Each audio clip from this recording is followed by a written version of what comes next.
actually prepare something very simple. What is this? Let's see. Okay, the title says just introduce some champions. Champions doesn't mean that they are all-knowing, they are perfect, and we have to make an idol of them. Champions means we can learn from them and become a model like they were models. And the list that I'm offering you by no means are the only list in the world. You can make your own list depending on your background. But these are actually something to consider. The list has been organized based on chronological order. The first book, how many of you have ever heard of that first book? Anybody? I do not know what happened to my bag, but I had the book to show you. Maybe if you get my bag from Sanaz to bring, I show you at least these books, that at least you can see them, even if you don't read them. At least you say, I saw them. I Ching is actually called Book of Changes. This book, as far as we know, is the oldest book that ever has come to surface. It talks about the fact that the most prominent cause for fundamentalism is to ignore change. And it lists some of the mathematical basics that why change is necessary. The book actually was used by many, many psychologists, philosophers, mathematicians, and one of the people who was in love with this book was Albert Einstein. Because relativity, you bring other books too, is good. So this is the book. It is called I Ching, the Book of Changes. This book is one of those books that if you read, the only thing that you cannot escape is the fact that I continuously change. And I never actually am the same. Don't tell that to anybody, but I use that concept to come up with the title of Human in the Making. Human in the making means we are not human. We shall never be human. But we are day by day, we are trying to become a better human. This is why, unless we accept that fact, we become fundamentalists. Fundamentalism is an attitude, is a mindset, is not really a religious orientation or a scientific orientation. It can happen, manifest in every context that you may think of. That is that Socrates, do you know him? If you do not know him, I don't know why are you in college. Socrates and those two who come after actually, Socrates is very famous for one very unique sentence. Know thyself. Know thyself. As a psychotherapist, I can tell you 99% of all of our problems has to do with the concept of self. My relationship with me, my relationship with you. All of the problems of psychology, if we did not have interpersonal problem, all the psychologists were out to lunch. Socrates was the first one to say, the task is to know thyself. But he says you will never know thyself unless you learn to ask questions. Ask question not to challenge, he said, rather to unravel. Ask question because you believe in change. Nothing can stay constant.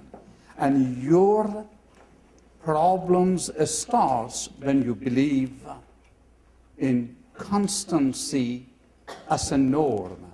He says the only thing that is constant is integrity. It is not a structure, it is integrity. Plato, you know, Aristotle, you know, in fact, these three, with one account, they believe that the knowledge came with them, knowledge went with them. This is why Bertrand Russell says everybody else just writes a narrative on what these three men wrote. These are, again, second group of champion. I grouped them together. Mary Wollstonecraft, she, as far as we know, is the first woman who, in fact, systematically wrote a book called Vindication of the Rights of Woman. She is the first one, remember 18th century? She is the first one who believed and wrote that unless you believe in an equality between man and woman, the concept of unity of humankind is only a wish or a nightmare. This is the wish that will turn into nightmare. This woman, in fact, is very influential. The people who came after her, Elizabeth Cady Stanton, she is actually the one that tried to uphold this book by looking at the Bible and say, this is the famous book, Woman's Bible. Woman's Bible, it says that please make sure you understand, God is not male. God is not female. And reality of humans are not male or female. And it says, therefore, do not read the Bible as God male talks. And therefore, many things were at the door. For instance, men are not superior to women. It says, any interpretation of the Bible that creates class orientation should be put at the door. Read this. A lot of priests do not like it, because if you like that, then you have to lose your job. So read this, because fundamentalism, one of the roots is when you actually believe that you are inferior. You accept that you are inferior, and then you believe it. And then fanaticism is when you use your doctrines or your belief in order to justify your inferiority in the name of God. She says, if the God tells you that the man is superior to woman, he says, throw away that God. That God who created man and woman equal cannot exalt one above another. This is very powerful book. Tahereh, how many of you have heard of her? Tahereh is an interesting figure. Not a lot of people know about her.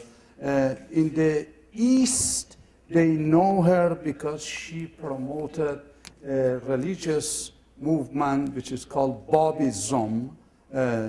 But she is the first woman that we know systematically wrote about the importance of critical thinking in order to reach equality of man and woman.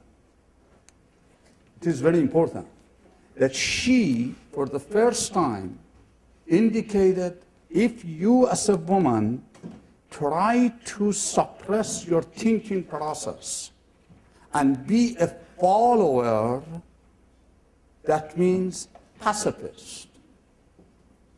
Then and only then you actually become contributory factor to violence. In fact, Tahereh was the same first woman, as far as we know, and when I say as far as we know, I am looking at the writings, not what the people say about her. She wrote extensively. She knew Islam very well. She knew tradition very well. She actually knew Platonians very well. She was very well versed in philosophy. She knew Eastern philosophy, and she knew, at least based on what I have observed, she understood the basics of Plato and Aristotle. She is the same one who actually is reported to say that when she was killed, she was also persecuted. She said, "You may kill me, but you cannot kill the cause of equality of rights of man and woman. If I were you, I would read these three people together." And they all come from different backgrounds. Mary is come from philosophical background. Elizabeth is a socialist and very much in a religious background. Tahireh is coming from a movement, Babism, that Babism is against doctrine of fundamentalism. If you have to define Babism, Babism is a mindset to go against anything that promotes fanaticism and fundamentalism. I am almost finished. Immanuel Kant, these are another three champions. When I put them together, that doesn't mean that you have to compare them together. Each one of them have its own station. Each one of them has his own capacity. Immanuel Kant, how many of you know him? Immanuel Kant. If you do not know him, you have to revisit your degree. I don't know who gave your degree. Immanuel Kant actually, by some, is considered the most important philosopher who was ever lived after Plato.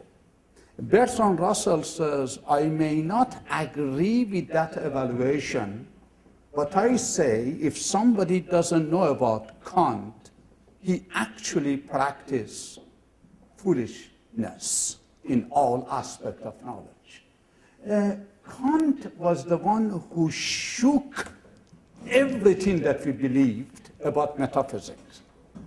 He believed that God cannot be proven. He said life after death cannot be proven. He actually is the first one to say that God, life after death, and free will is only valid in order to make meaning of morality and ethics. You cannot prove God, he says, because the moment you prove God, then God ceases to be God. You cannot prove life after death, because the moment that you prove life after death, then it is an extension of this world.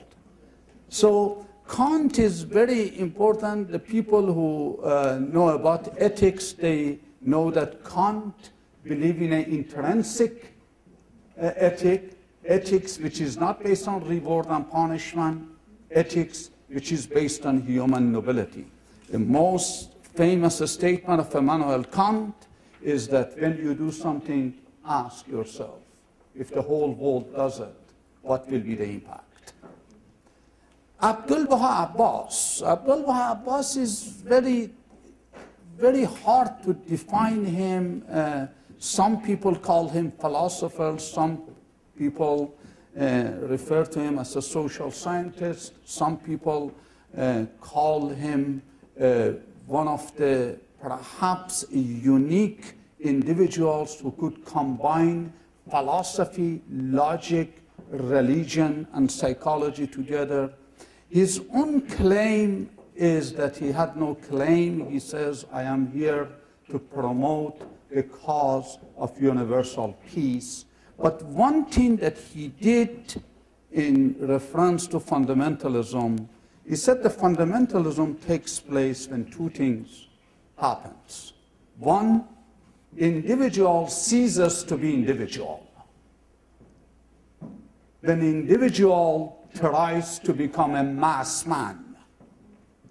When individual tries to adopt ideas of a mass. Abdul Baha says that what we are missing in the world are individuals. Individuals means the people who can think for themselves, who can feel for themselves, and who can decide for themselves. This is why Abdul Baha says, in order to not to be fundamentalist and be an individual, you have to adopt the policy of individual investigation of truth.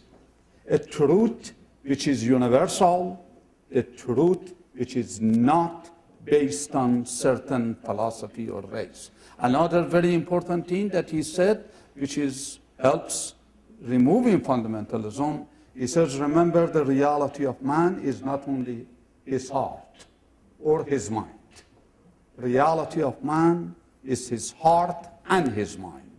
Therefore, unless you have a harmony between heart and mind, or religion and science, he says, you better, whether you want it or not, you will be fundamentalist.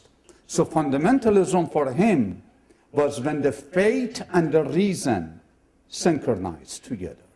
This is very powerful. Read him. He actually was very, very, very particular about the fact that the leaders of education and leaders of the country, government leaders, they have to be critical thinkers. If they are not critical thinkers, he says, no matter what religion they are, what philosophy they preach, he says sooner or later it will lead to fundamentalism. His major work is Secret of Divine Civilization. That is one of his chief works. Arnold Toynbee is one of the historians. They say that he is one of the major historians after Herodot. Toynbee took the history together and said that if the humankind, the way that it is going, continues, he says, I do not see any civilization and I see extinction. He actually wrote this book, Change and Habit. Read that. This is a very major work. He believed that we need to change the system of belief. He said we need a system which is universal, inclusive. He said all of the religions, current religions of the world are good, but you have to look at them as which one is most fitted. He said that it is not a matter of good or bad, is what is most fitted.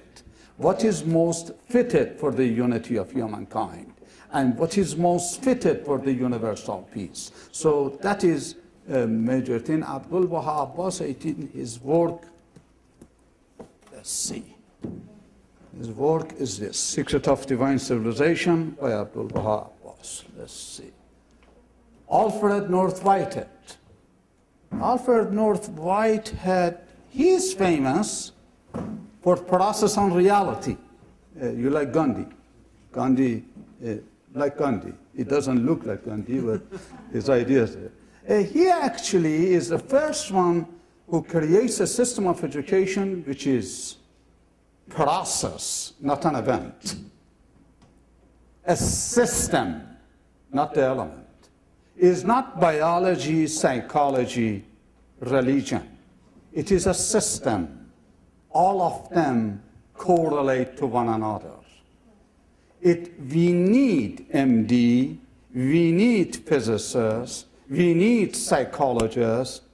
He says the important thing is to learn how this thing fall into system.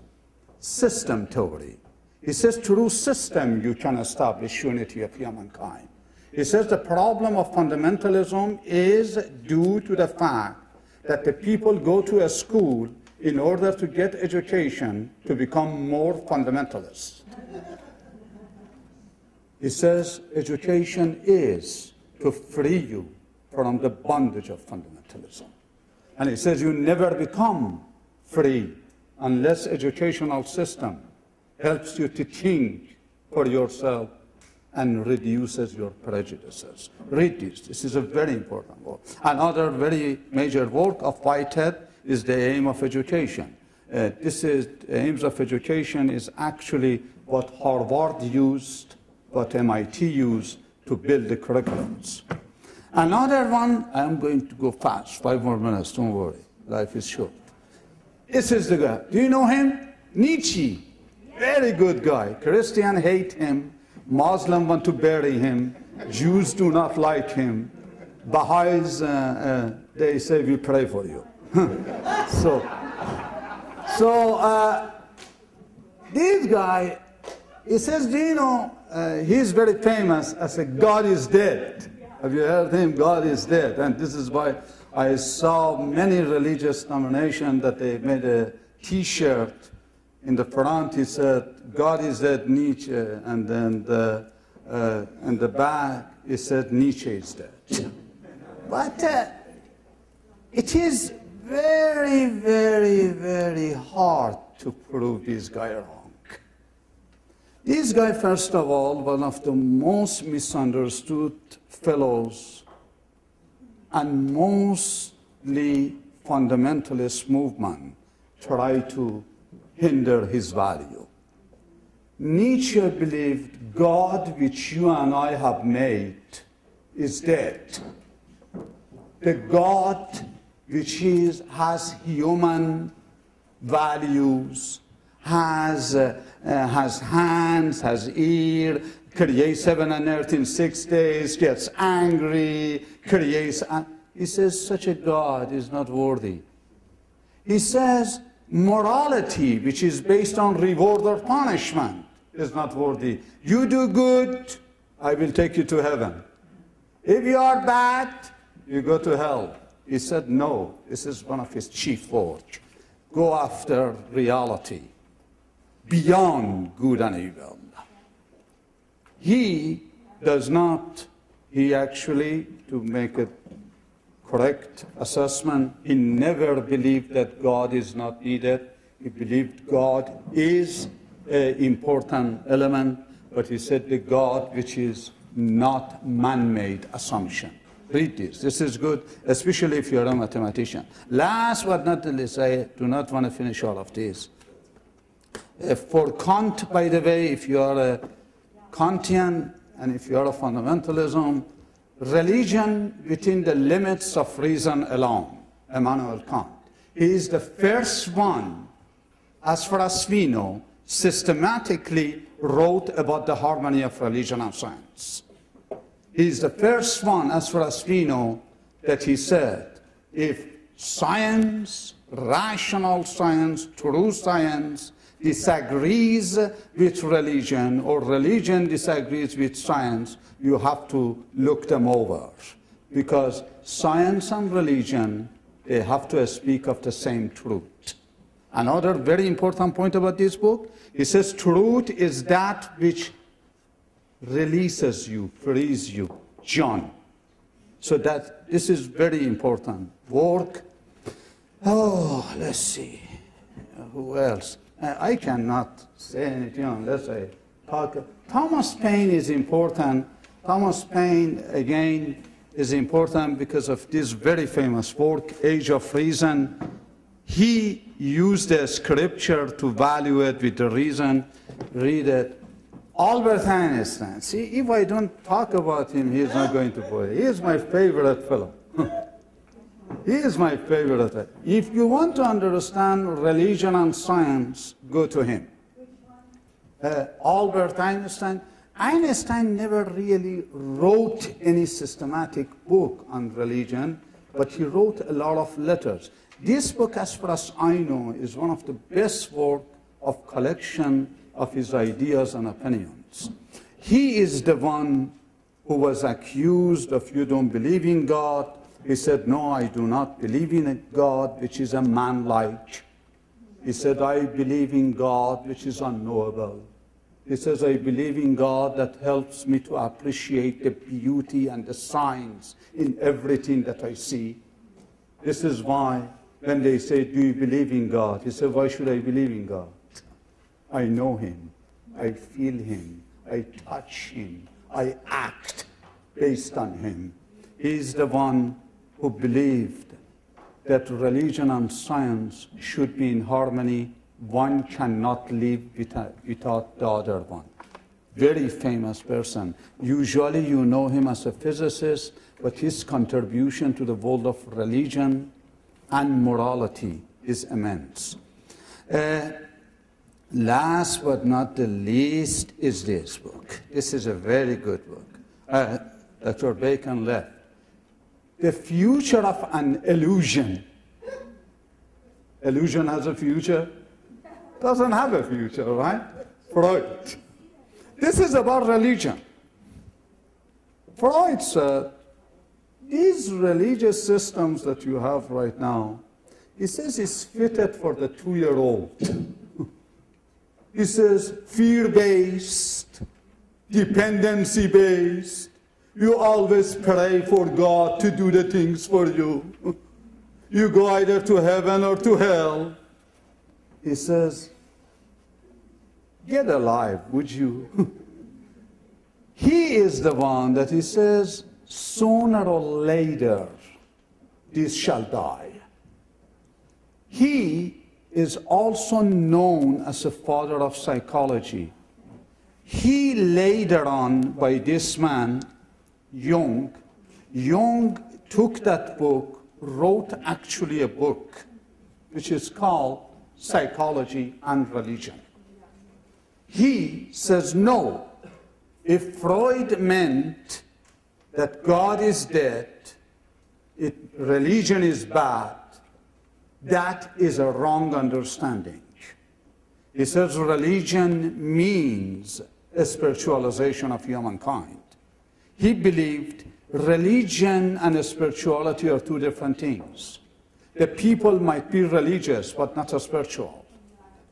But, he said, religion has to be considered as a means for a spirituality, the same as science a means for a spirituality. When religion becomes the end, he says, what Freud says becomes true.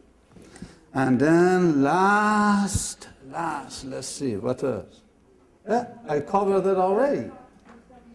I give you 2 books that you read on your own. These 2 books are written by a woman. I actually have been in communication with this woman. I may invite her to be one of the presenters here. Her name is Karen Armstrong.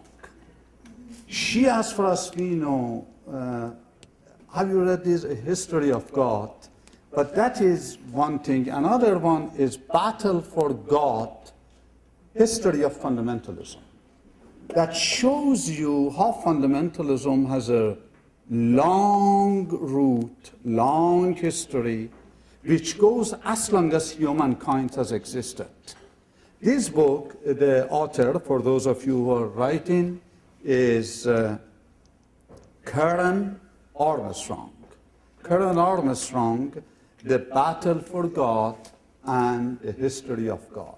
These 2 books helps you to understand the dynamics of fundamentalism and how people become fundamentalists without they knowing it. Read all of these things, synchronize them, and then you shall see that whether or not we want it, we always have certain degree of fundamentalism. And I go back with what Amir emphasized, at least I got out of it.